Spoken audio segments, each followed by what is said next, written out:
Hello बच्चों, चलिए प्रश्न को पढ़ते हैं। सितार के दो समान तारों जिनकी मूल आवृत्ति 600 हर्ट्ज है को समान तनाव टी पर रखते हैं। जब दोनों तार एक साथ दोलन करते हैं, एक तार जो 6 विस्पंद प्रति सेकंड से ज़्यादा कंपित होता है उसके तनाव में आंशिक वृद्धि होगी।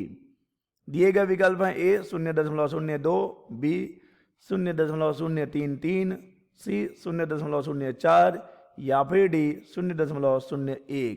तो चलिए बच्चों, सबसे पहले हम लिख लेंगे मूल अवधारणा।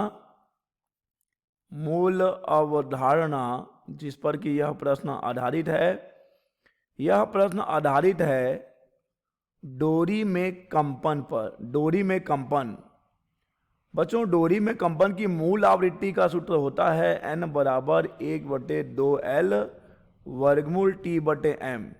जहां पर बच्चों T है डोरी में तनाव, m है डोरी के एकांक लंबाई का द्रव्यमान और L है डोरी की लंबाई।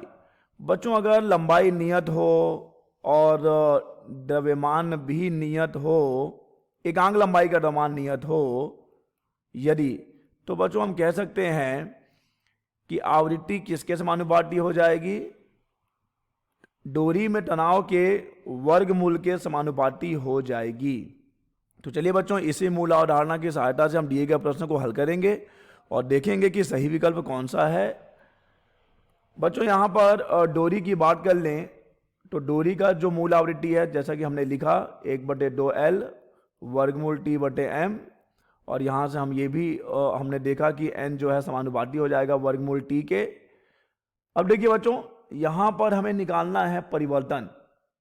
पहले आवृत्ति 600 हर्ट्ज है, उसके बाद जब दोनों तार एक साथ दोलन करते हैं तो 6 विस्पंद प्रति सेकंड ज़्यादा कंपित होता है। यानी बच्चों यहाँ पर अगर हम देखिए, इसके लिए अगर हम आंशिक वृद्धि के लिए सूत्र लिखें तो डेल्टा n/n बराबर हो जाएगा डेल्टा t/t। लेकिन ध्यान रहे कि यहाँ पे वर्गमूल भी है, तो वर्गमूल के लिए बच्चों हम क्या करेंगे, यहाँ पे 1/2 का गुणा करना पड़ेगा। तो अब डेल्टा n का मान हमें मालूम है 6 है और n का मान 600 है बच्चों, क्योंकि देख लीजिए मूल आवृत्ति 600 हर्ट्ज दी गई है। यहाँ से 1/2 डेल्टा t/t का मान ही तो हमें ज्ञात करना है।